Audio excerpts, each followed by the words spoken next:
Good day, everyone! Londononion here with another Challenger Prime build fitting for the Apocalypse difficulty. And our secondary archetype for this discussion is the Engineer. The archetype traits of these two go together like PB and J. The Challenger likes to don heavier armor with better mobility, and the Engineer augments their own armor effectiveness. These two beg to be a tanky pair. Combatively, though, they operate differently. The Engineer is like the Summoner, in that they are more passive in their offense, with their turret as the main weapon. The Challenger, however, invites conflict and functions better when up close and personal. Though passive, the Engineer is rather versatile due to their heavy weapon, but also painfully mediocre without it. The perks of the diehard Sentinel aren't directly synergistic, but can be tied together to work as advantages depending on the build, which we will transition to next. I really wish I had something more interesting, but the Leto Mark II armor set is what I use for this build, and the relic I employ is the Crystal Heart. Otherwise, the Enlarged Heart is a good alternative for the efficiency. The shards I go with are Armor Effectiveness, Charge Melee Cost, and Skill Cooldown. Now, I have two slightly different builds for this pairing. Both function similarly, but the execution will be different and will come with a fair amount of nuance in preferential options. Starting with the weapons, for the first build, I employ the Royal Hunting Bow with the Song of Aether mod and the Supercharger Mutator for increased firing efficiency and critical chance. As for the secondary, I use the MP60 with the Scrapshot mod and Time Wave, or Corrosive Rounds and Twisting Wounds, though I have a preference for the former pair. The melee weapon I employ is the Gas Giant with either Shielded Strike or Shocker. For the second build, the primary weapon I equip is the Bonesaw Machine Gun with Overflow and Ingenuity. That's right, I said Overflow. Probably the least popular of the elemental ammo mods, but I figured this would be fitting given the weapon's attributes. As for the melee weapon, I go with the Dreamcatcher Staff, also equipped with Shielded Strike or Shocker. The secondary and its respective mods and mutators remain the same. Moving on to the accessories, I have two different compositions that pair with our weapon choices. Starting with our first amulet, I equip the Indignant Fetish, which increases all damage dealt by 20% and reduces all incoming damage by 10% after taking damage from any source. As for the rings, I go with Atonement Fold, Alchemy Stone, Soul Link, and Tempest Conduit. Atonement Fold causes bleeding on the wearer for 1.1 units of damage per second, while increasing critical chance by 5%. Alchemy Stone increases base lifesteal by 6% while suffering from a negative status or blight effect. Soul Link allows one's summons to lifesteal 5% of their base damage dealt. Lastly, Tempest Conduit increases all damage dealt by 15% after receiving elemental damage and increases resistance to the received element by 20 units for 15 seconds. The second build is similar. The amulet I use is the Neckbone Necklace, which cuts the damage of status effects applied to the wearer in half and grants a 25% increase in damage dealt while suffering from a negative status or blight effect. The rings remain virtually the same. However, I switch out Tempest Conduit for Hardcore Metal Band, which grants a stack of Bulwark for 10 seconds upon taking damage, and this maximizes at 5 stacks. As for the traits, I steal the Summoner's Regrowth perk, Vigor, Endurance, Spirit, Expertise, Arcane Strike, Barkskin, Recovery, and Siphoner. Regrowth can be substituted for an alternative trait since the bleed damage is so low, though I personally prefer to be safe from dying while idle or at critical health due to a ring, especially given the nature of this build. Moving on to the skills, the Challenger skill setting is build dependent, while the Engineer is static. If going with our first build, led by the Royal Hunting Bow and the Indignant Fetish Amulet, I employ Juggernaut. For the second build, with the Neckbone Necklace, I go with Rampage. Juggernaut grants 3 stacks of Bulwark while enhancing melee prowess and reducing stagger for 25 seconds.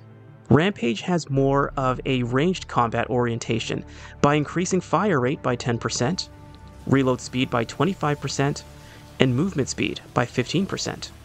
Stacks of 2.5% ranged damage are added following a kill or dealing significant damage. Once 10 stacks have been acquired, one's firearm will automatically reload and will double the rampage effects as previously described for 15 seconds. The Engineer's heavy weapon will remain on the impact cannon, which dishes out radial damage when enemies are within range. With the build ascertained, we will transition to the discussion of application and limitations. So I hope this wasn't too convoluted to follow, but we have the two builds led by two different amulets, and accompanied by different primary and melee weapons, an exchangeable ring, and skill settings depending on build composition.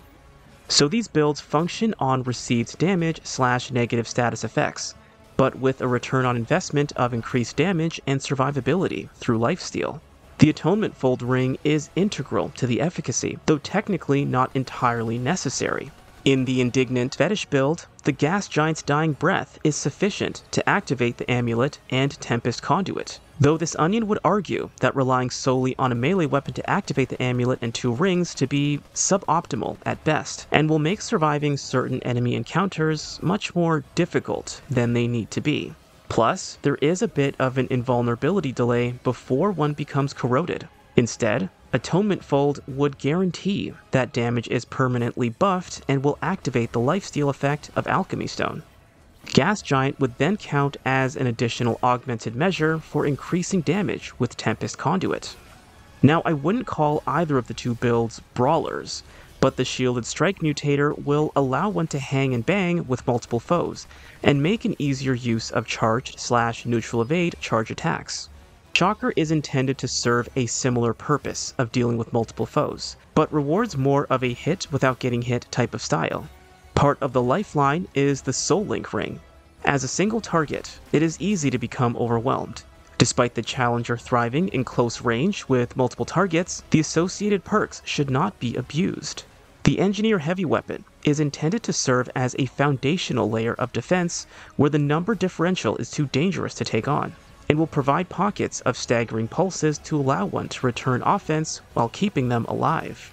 This also plays into my mod and mutator choices. Slowing down foes on a regular basis makes survival against both tough and weak enemies far easier. Even though bosses cannot be slowed, they still receive the status effect and will play into the MP60's time wave damage buff. The main reason behind the Royal Hunting Bow, however, is simply to have an answer for mid to far range enemies with burst damage. Plus, Bulwark takes a back seat with this particular build, so there is a slightly higher focus on ranged attacks, but melee combat is definitely welcomed. This is also why Juggernaut was employed for this build. The stagger reduction will aid with using Dying Breath amid close enemies. Switching gears to the second build with Neckbone Necklace, the Bonesaw LMG, Dreamcatcher Staff, Hardcore Metal Band, and Rampage Challenger skill. This one functions in a rather similar fashion, but the abilities are somewhat switched around. Neckbone Necklace will only buff the damage of the user, but by a greater amount, that being 25%. Meanwhile, Indignant Fetish buffs all damage, but by 20%. This is why Tempest Conduit was equipped with it. Use of the Dreamcatcher Staff compensates for the trade-off. Dreamwave has the potential to increase all damage by a maximum of 20% based on the amount of targets caught within the radius. The only downside to this is that the melee weapon itself does not hit as hard as the Gas Giant. The Bonesaw is really down to preference, but this onion would consider it an easier means of constantly and efficiently replenishing one's health. Overflow and Ingenuity are intended to make this more seamless. Overflow will increase the fire rate, and the overloaded bursts will both contribute to health replenishment. Rampage serves a similar purpose. It has the same effect as Overflow, but without the shock damage and more combat prowess. Now, pairing the Bonesaw and MP60 would suggest that this is an ammo-heavy build. The Engineer's heavy weapon is also intended to make up for their expenditure with the Magnetic Field perk. The replenishment is not particularly fast, but provided one maintains balance in their offensive options, ammo should not be too much of an issue. Frankly, I enjoy both builds, and can't necessarily say which one I have more favor with, but their trade-offs can be observed in their use while exploring different biomes. Now, one annoying limitation of these builds is the double-edged sword of using the impact cannon.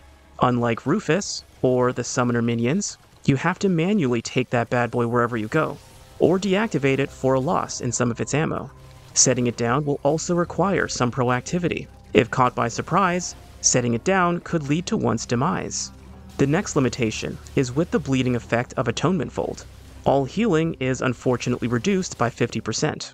I wouldn't say that this is particularly noticeable, but it naturally is a trade-off with all of the healing avenues we have, which this onion considers to be tolerable. Otherwise, bosses that aren't easily vulnerable to melee strikes will have a limiting effect on the efficacy of this build. The same goes for ranged-based / airborne enemies, though they are less of an issue overall. Now I construct these builds with the philosophy of, you can't lose if you don't die. They are ultimately meant to be generally effective enough to have an answer in virtually every circumstance, provided one's skill, or lack thereof, is not the reason for their demise. However, every archetype and pairing will have their fair share of weaknesses based on their natural abilities and the biomes they explore. Otherwise, that concludes our build for today. Thank you very much for watching, and I'll see you guys next time.